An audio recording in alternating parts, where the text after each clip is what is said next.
쉽게 흡수합니다. 한마디로 승차감이 뛰어나다고 할 수 있는 거죠. 자, 이번에는 무용청에 그려진 수레의 모습입니다.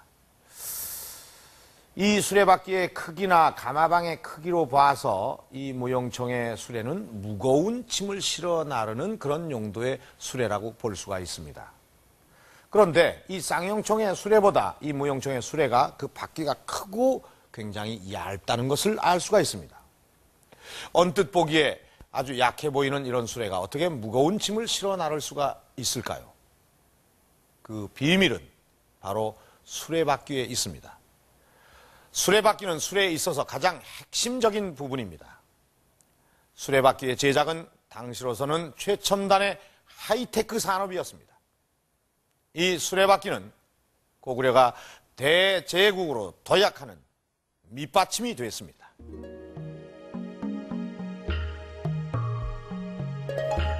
중국 지반 지역에 자리한 오회분 5호묘. 6세기 후반의 것으로 1945년 이전에는 통구 17호분이라고 불리던 고분이다. 고구려 사람들이 수레를 얼마나 중요하게 여겼는지는 오회분 5호묘에 그려진 벽화로 충분히 짐작할 수 있다. 널방의 서남벽에 커다란 수레바퀴를 만들고 있는 신선이 그려져 있다. 이것은 고구려가 수레바퀴 제작을 얼마나 중요하게 여겼는지를 보여주는 것이다.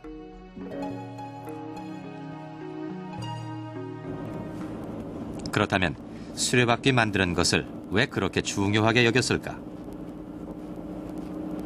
수레 만드는 곳을 찾아가 보았다. 충북 음성군 금왕읍에 위치한 이곳에서는 지금도 전통 방식대로 수레바퀴를 제작하고 있다. 바퀴의 중심이 되는 축을 만들고 거기에 살을 끼우는데 축이 정확하지 않으면 바퀴가 잘 구르지 않게 된다. 살 끝에 바퀴 조각을 연결해서 둥그런 모양을 만들면 기본적인 바퀴가 완성된다.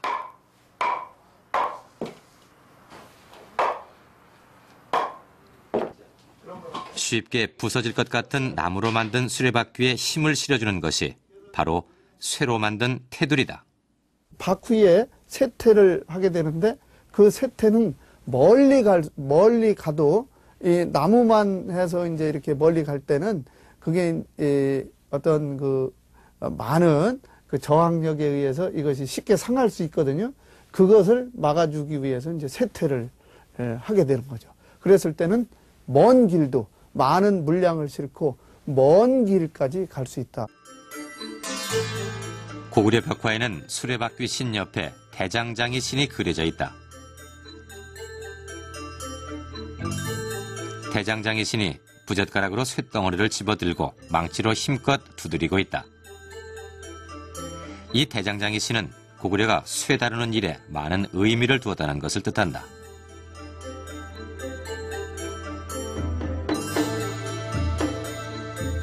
수소에는 고구려가 실 위에 철을 수출했다는 기록이 있다.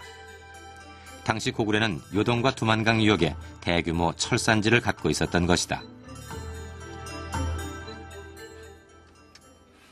철이 풍부한 고구려였던 만큼 철을 이용한 산업이 활발했고 그것을 다루는 고구려인들의 솜씨 또한 뛰어났다.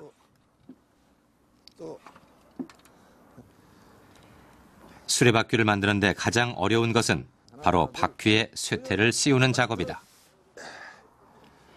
열을 받아 늘어난 쇠퇴를 나무 바퀴에 씌운다. 그리고 쇠퇴를 씌운 바퀴를 물에 넣었는데 이것은 쇠퇴와 바퀴를 밀착시키기 위한 과정이다. 당시 사람들이 쇠가 열을 받으면 늘어났다가 식으면 다시 줄어드는 성질을 정확하게 알고 있었던 것이다.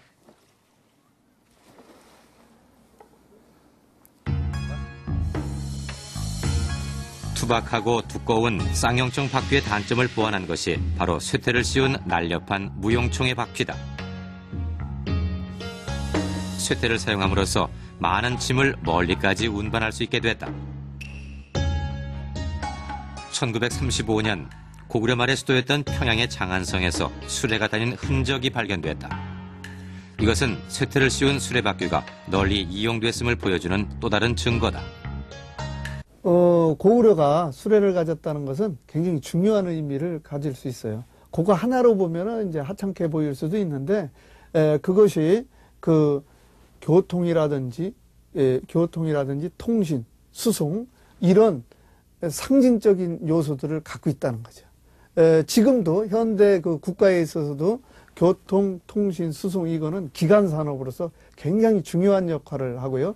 그것이 없으면은 그 선진국으로서의 역할을 할 수 없는 것과 마찬가지 얘기가 되는 겁니다. 그래서 이 고구려가 갖고 있는 벽화에 나타나는 그 수레의 모습은 바로 막강한 군사력, 막강한 경제력, 그 다음에 대단한 그 물동량, 이런 것들을 이제 표현해주고 있는 거죠. 중국 요서지방에 위치한 작은 도시 조양.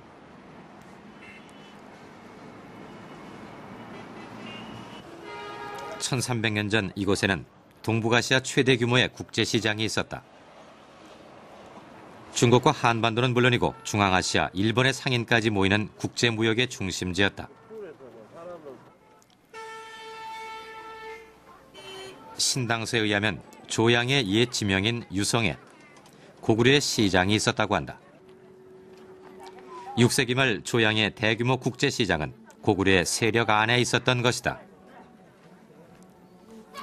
고구려는 이런 대규모 시장과 교육을 통해 다양한 물품을 각지로 수출하고 필요한 것들을 수입했다. 이런 대규모 교역은 수레가 있었기에 가능한 일이었다.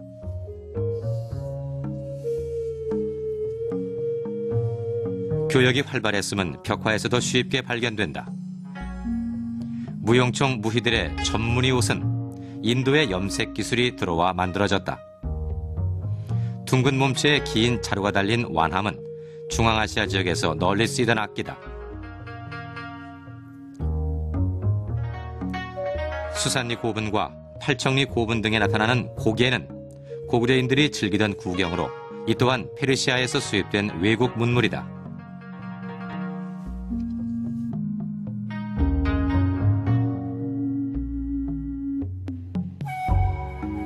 활발한 교류는 고분 벽화에 서역인까지 등장시켰다.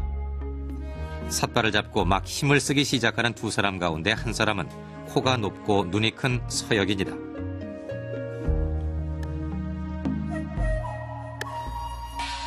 놀란 말을 진정시키는 시종도 서역인의 얼굴을 하고 있다.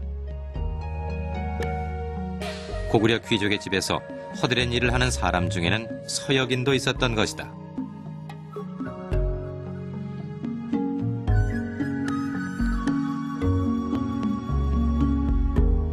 고구려의 벽화에만 서역인이 등장하는 것은 아니다.